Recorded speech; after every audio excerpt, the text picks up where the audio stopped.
हार के जीतने वाले को क्या बोलते हैं? বলবো যে একাগ্রতা, অনেস্টি অ্যান্ড ফেইলুর অনেক সময় অনেক পজিটিভ। আমি জীবনে অনেক হেরেছি, তার মানে দমে যায়নি, আমি আবার উঠে ট্রাই করেছি, নতুনভাবে ট্রাই করেছি। সো এটা সম্পর্কের ক্ষেত্রে হোক, এটা অন্যান্য ইমোশনাল পার্সপেক্টিভে হোক, বা অর্থের ক্ষেত্রে হোক, বা জবের ক্ষেত্রে হোক, বা ব্যবসার ক্ষেত্রে হোক। সো আমার কাছে মনে হয় যে ওই हार के जीतने वाले को क्या बोलते हैं? শাহরুখ খানের ডায়লগ মুখস্থ। আমার কোনো ডায়লগ মুখস্থ আপনাদের? আমার কোনো ডায়লগ মুখস্থ আছে? আমার জীবনে বেঈমানের কোনো জায়গা নাই।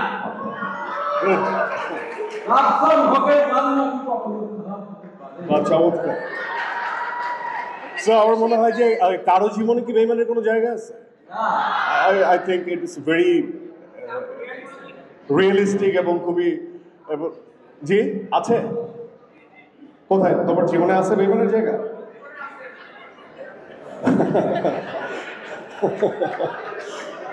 একটা কোশ্চেন করতে চাচ্ছিলাম। Yeah sure. এই রোমান্টিক নাটকের জনরা থেকে, রোমান্টিক বা কমেডি জনরা থেকে পুনর্জন্মের মতো এরকম একটা ভায়োলেন্স সিরিজে আপনাদের পার্সোনালিটিটা কি করে, মানে পরিবর্তনটাকে আপনি কি করে আনলেন? দেখো, এটা সবসময় হয় কি যে আমরা টিমরা অনেক ভাবি যে কোনো কাজের ক্ষেত্রে। তো একটা সময় বাংলাদেশের নাটক ছিল হচ্ছে ফ্যামিলি ড্রামা অ্যান্ড কমেডি, আর প্রেমের গল্প। আমি কাউকে মানে আমি বলতেছি যে আমার কাছে মনে হয়েছে যে আমি সবকিছু আমার কাছে খুব ভালো লাগে, খুব ন্যাচারাল জিনিসটা খুব ভালো লাগে। আমি কিন্তু কোনো থিয়েটার থেকে আসি নাই, আমার ব্যাকগ্রাউন্ড কোনো থিয়েটার না, মঞ্চ নাটক না। আমার কাছে মনে হয় যে টিভি নাটক, মঞ্চ নাটক, এগুলো ডিফারেন্ট ডিফারেন্ট সেক্টর। যেমন আমরা যখন ভিজুয়ালি কাজ করি তখন লেন্সের ব্যবহার হয়। আমি দূর থেকে একটা ডায়লগ দিলেও অডিয়েন্স পর্যন্ত পৌঁছাবে, কারণ সেটা ডাব হবে। আমার এক্সপ্রেশন লেন্সে 85 লেন্সে অনেক ক্লোজার, 16 লেন্সে অনেক পিছনে, এইসব সেন্স থাকাটা অনেক ইম্পর্টেন্ট। এবং আমি যখন কথা বলবো, যেমন এই যে লাইটটা করছে তারা আমাকে দেখার জন্য, বাট ওই লাইটটা নিয়ে ডায়লগ দিতে হয়। এরকম ভিজুয়াল মিডিয়াতে অনেক এগুলো জানার বিষয় থাকে, যেটা একজন অ্যাক্টরের জানতে হয়। মঞ্চ নাটকটা হচ্ছে প্রজেকশন আপ থাকতে হবে, কারণ হচ্ছে আমি এখান থেকে কথা বললে, আগে ছিল এরকম যে আপনি কি আমার কথা শুনতে পান?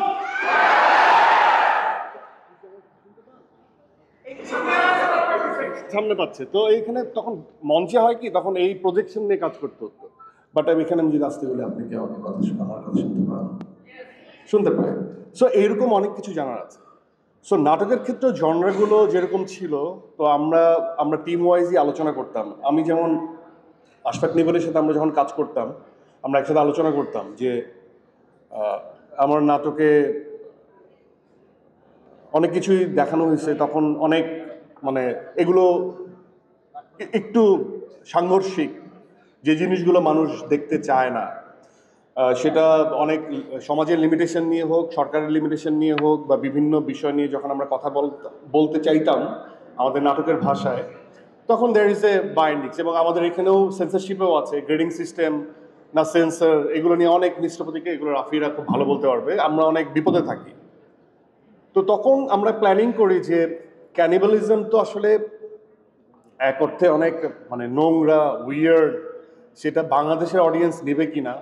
সো আমরা প্রথম এপিসোডে শেষে ভিকি জাহেদ এটা ভাবে, এবং অবভিয়াসলি আমরা সেটাকে সায় দেই এবং সেটা করি। তারপর দেখলাম ডিফারেন্ট, প্রত্যেকটা মানুষের মধ্যে একটা অন্য সত্তা থাকে না, অন্যরকম একটা অদ্ভুত সত্তা থাকে।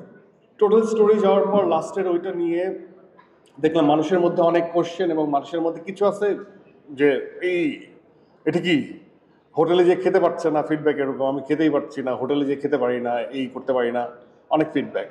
তো এরপরে আমরা একটু থ্রেট ফিল করি কিন্তু, এবং এর পরবর্তী পর্বগুলো কিন্তু আমাদের ওই সেন্সরশিপ করিয়ে তারপরে আমরা অন এয়ার করতে পারি।